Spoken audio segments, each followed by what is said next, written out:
Building खड़ी हो चुकी थी, मार्बल चमक रहे थे, बोर्ड पर लिखा था पोजेशन सून, लेकिन खामोशी ने वहां डेरा डाल रखा था। न कोई खरीदार, न कोई तरक्की। क्या आप एक ऐसे बिल्डर हैं जिनकी प्रॉपर्टी बिक नहीं रही? क्या आपने सब कुछ किया, डिजाइन, मार्केटिंग, लोकेशन, फिर भी कोई उत्तर नहीं मिल रहा? तो हो सकता है आप एक ऐसी शक्ति को नजरअंदाज कर रहे हैं जो दिखती नहीं पर निर्णय लेती है, वास्तु ऊर्जा। श्री अनिकेत मेहरा मुंबई के एक युवा और उभरते हुए रियल एस्टेट डेवलपर थे। उन्होंने एक लग्जरी टाउनशिप बनाई, मॉडर्न सुविधाओं से सजी हुई, हर कोने में डिजाइन की कला थी। परंतु 3 साल बीत गए, फ्लैट्स खाली, बैंकों का बोझ भारी। उन्होंने वास्तु के बारे में पहले कभी नहीं सोचा था, पर अब हर कोना सवाल पूछ रहा था, मैं बना हूं, पर कोई मुझ में बसता क्यों नहीं?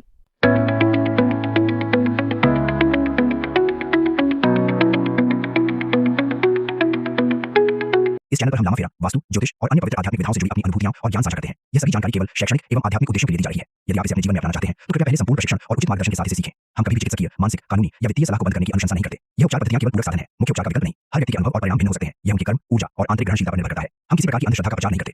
हाय everyone, good morning, welcome all.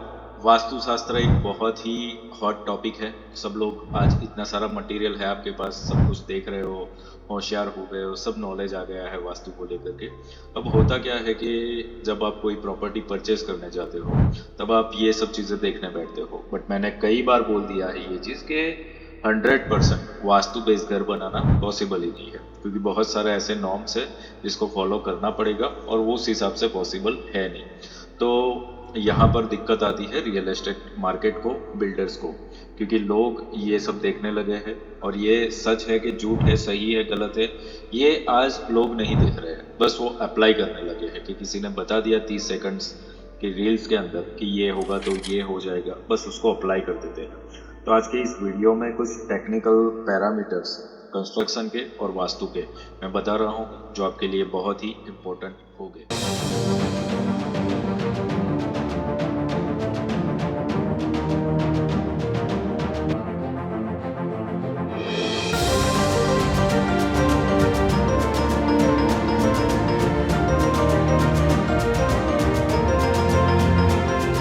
Welcome back everyone. सबसे पहले तो मैं टेक्निकल बात कर लूँ कि कंस्ट्रक्शन होता क्या है।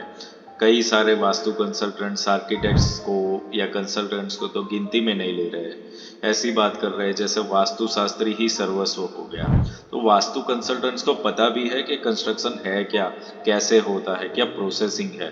तो मैं यहाँ पर बता देता हूँ, नॉलेज दे देता हूँ, थोड़ा नॉलेज ले लो। कि कोई भी खाली प्लॉट होगा, जमीन होगी, तो बिल्डर उसको परचेस करता है। उस जमीन का जो भी एरिया है उसके अकॉर्डिंगली वो आर्किटेक्ट्स को अपॉइंट करके प्रोजेक्ट देते हैं।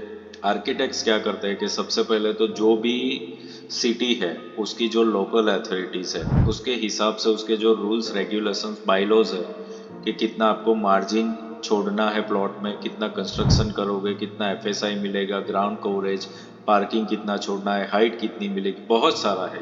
ये पूरी की पूरी ये भी है ना, भगवत गीता होती है कंस्ट्रक्शन की, कि जो सारे रूल्स आर्किटेक्ट्स को पता होते हैं।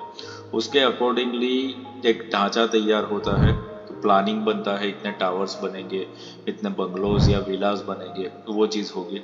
ये बेस प्लान होता है। बेस प्लान होने के बाद उसका एस्थेटिक कैसा बनेगा वो होता है। उसके बाद उसके एग्जीक्यूशन ड्राइंग बनते हैं, वर्किंग ड्राइंग्स के साइट पर कैसे काम होगा।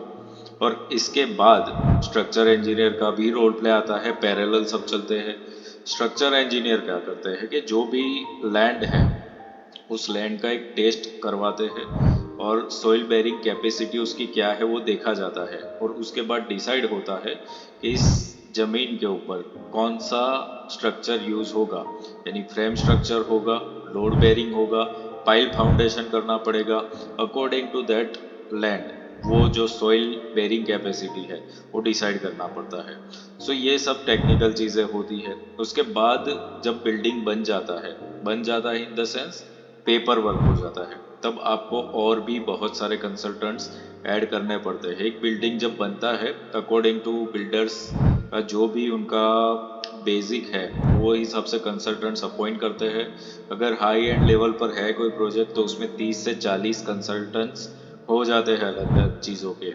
कभी कभी ऐसा होता है छोटे प्रोजेक्ट्स में कि आर्किटेक्ट्स ही सब कंसल्टेंसी प्रोवाइड करते हैं, बट बड़े प्रोजेक्ट्स में एक्सपर्ट्स होते हैं कंसल्टेंट्स। लाइक आपको इलेक्ट्रिकल वर्क के लिए अलग कंसल्टेंट्स, प्लम्बिंग के लिए अलग, HVAC के लिए, फिर AC के लिए अलग होगा, ओके, फायर सेफ्टी के लिए अलग कंसल्टेंट्स हो गए हैं, रिचार्ज बोर करने हैं, रेन वाटर हार्वेस्टिंग।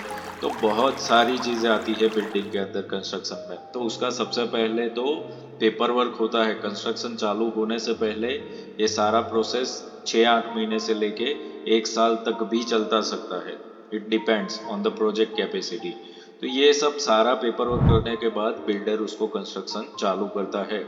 तो ये लाखों करोड़ों रुपए जो लगने वाले हैं वो तो बाद में लगेंगे, बट पहले होते हैं पेपर वर्क। तो वास्तु कंसल्टेंट्स सीधे के सीधे मुंह उठा करके चले जाते हैं, यहाँ पर ये है इसलिए ये हो रहा है। अरे ये जो बिल्डर ने किया हुआ है इतना टेक्निकल वर्क नहीं किया होगा, वहां पर 18वें माले पे इंसान जी भी नहीं पाएगा, बिल्डिंग नीचे गिर जाएगी। तो ये सब टेक्निकल चीजें क्या कोई मायने नहीं रखती? टेक्निकल चीजें ही मायने रखती है कि बिल्डिंग का स्ट्रेंथ कैसा है, वहां पे यूटिलिटी कैसी है, उसका इलेक्ट्रिकल वर्क, प्लम्बिंग वर्क कैसा यूज किया गया है। वही चीजें मेन चीज होती है। बिल्डर का जो काम होता है वो वास्तु का जो नॉर्म्स है, वास्तु के हिसाब से मैं लिख के दे रहा हूँ कि किसी की औकात नहीं है कि 100% वास्तु बेस्ड घर बना सके।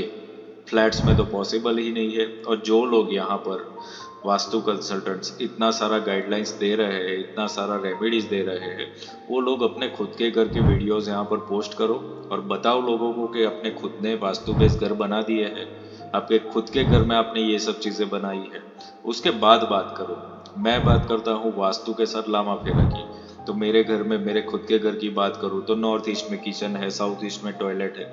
ये जो सनमून सोल ऑफिस है इसका साउथ वेस्ट बढ़ा हुआ है, नॉर्थ ईस्ट कटा हुआ है। ये है स्ट्रक्चरली, मगर फिर भी इसको वास्तु के अकॉर्डिंगली कुछ नहीं कर सकते। इसमें एनर्जी वर्क ही कर सकते हो। तो लोगों को डरा दिया गया है कि ये जोन में ये हो गया, ये जोन में ये हो गया, इससे जिंदगी बर्बाद हो जाएगी, तबाह हो जाएगी। तो लोगों के लिए मेरा यही मैसेज है कि ये सब चीज़ों में से बाहर आ जाओ, ग्रो हो जाओ। ये सब चीज़ें काम की नहीं है, आपको चाहिए सॉल्यूशन। तो वास्तु क्या है? वास्तु एक टाइप का आर्किटेक्चर है, कंस्ट्रक्शन है। अब हम देखते हैं कि सदियों पहले, युगों पहले कुछ और दौर था। तो उस वक्त मिट्टी का यूज होता होगा। आपने देखा होगा कि फ्लोरिंग नहीं थी तो उसको गाय के जो गोबर है उससे ही करा जाता था। कंस्ट्रक्शन भी ऐसे होते थे। और स्लैब वेब तो होता नहीं था, उसमें रूफ होता था। तो आज समय बदल गया है हर एक चीज़ में। तो वास्तु शास्त्र भी आपको समय के अकॉर्डिंगली देखना पड़ेगा। दिशाओं को देखो, दैट्स ओके, जितना पॉसिबल है देखो। जितना भी आपको नेचुरल एयर वेंटिलेशन मिल रहा है, that's okay, it's great thing कि वो सब चीज़ें आप करो। बट हाँ, ये अंधश्रद्धा में मत पड़ो कि यहाँ पर ये चीज़ आ जाने की वजह से आप तबाह हो जाओगे, आपके पैसे नहीं आएंगे, हेल्थ खराब हो जाएगी। कैंसर के बारे में बनाऊंगा मैं वीडियो आगे, डोंट वरी अबाउट दैट, उसकी भी डिटेलिंग देंगे। पर अभी ये जनरल बात कर रहे हैं हम। सो आज के समय में वास्तु आप क्या करोगे, क्या कर सकते हो वास्तु के लिए? सिंपल बात है कि आपका प्लान जो सा भी है, जो भी चीज़ जहाँ पे भी आ रही है, आपको देखना है आपके रूम के इंडिविजुअल एनर्जीज। रूम की एनर्जीज में आप देख लो ना कि आपको चाहिए क्या। हेल्थ अच्छी चाहिए, पैसे चाहिए, रिश्ते अच्छे चाहिए, मेंटल पीस चाहिए। बस यही तो 4 रिक्वायरमेंट है। तो उसकी 4 एनर्जीज की फ्रीक्वेंसी है कि ग्लोबल, कॉस्मिक, कॉस्मोटेलरिक, टेलरिक एनर्जीज चेक कर लो। चेक करने के बाद वहाँ पर एनर्जीज मिसिंग है तो बैलेंस कर दो। कभी कभी ऐसा हो जाएगा कि चारों की चारों एनर्जीज ब्लॉक हो गई तो फिर वहाँ पर बहुत ज़्यादा वाला नेगेटिव इन्फ्लुएंस होता है। तो उसके लिए भी लामा फेरा तंत्र काम कर लेता है। So you have to work on that, you have to balance all the rooms, कि उसके अंदर आप एनर्जाइज करते रहोगे, एनर्जाइज कर देते हो तो आपका वास्तु दोष मिट जाता है। कहीं पे भी कोई भी डायरेक्शन में कोई भी चीज़ आ गई है, क्योंकि लामा फेरा काम करता है 5 एलिमेंट्स पे। वास्तु का काम ही 5 एलिमेंट्स है। 5 एलिमेंट्स को किसी भी तरीके से बैलेंस करना ही उसका काम है। ये पटिया वटिया लगाने से नहीं होगा। एनर्जी चाहिए, एनर्जी को किल करने के लिए या तो उसको ट्रांसफर करने के लिए। So without that it can not done anything, वो कुछ से नहीं होगा।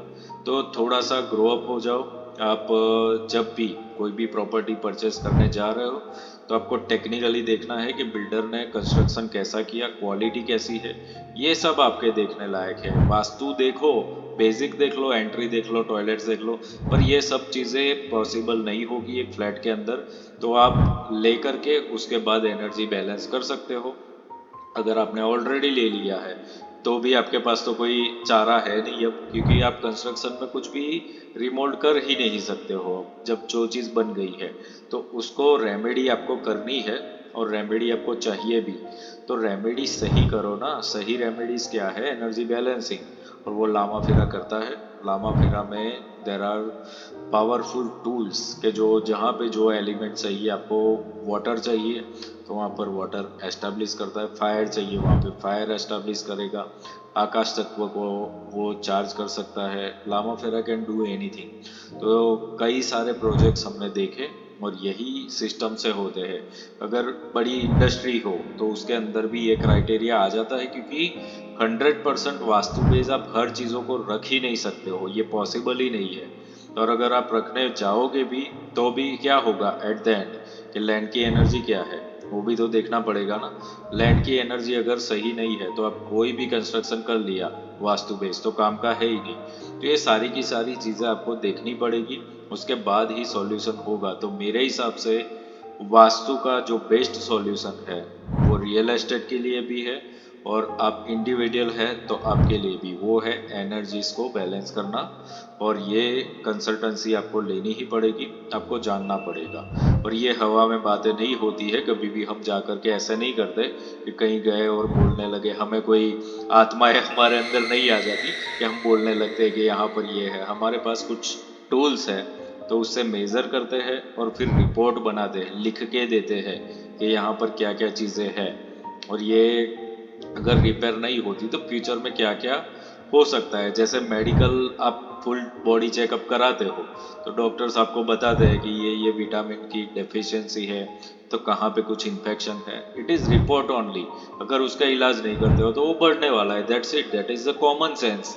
तो वही चीज़ हम काम करते हैं, हम कॉमन सेंस के ऊपर काम करते हैं, अंधश्रद्धा के ऊपर काम नहीं होता है यहाँ पे। तो अगर आपको कॉमन सेंस यूज़ करनी है, सही नॉलेज लेना है, तो सबसे पहले तो आपको चेकिंग करवाओ, डायग्नोस कराओ, रिपोर्ट लो हमसे, तो उसके बाद आगे की बात है कि एग्जैक्टली कहाँ पर अटके हुए हो।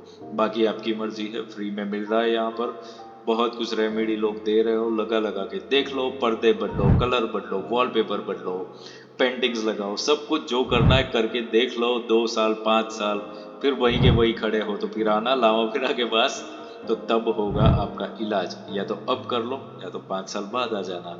सो see you all in the next video. Divine blessings to all of you.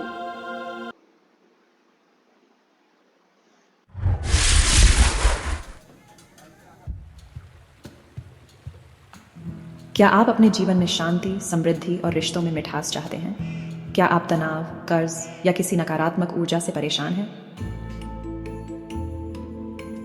Lama फेरा एक प्राचीन तिब्बती हीलिंग तकनीक जो आपके जीवन में गहराई से बदलाव ला सकती है। यह खास सन मून सोल के संस्थापक और लामा फेरा ग्रैंड मास्टर श्री विपुल जोशी द्वारा संचालित किया जाएगा।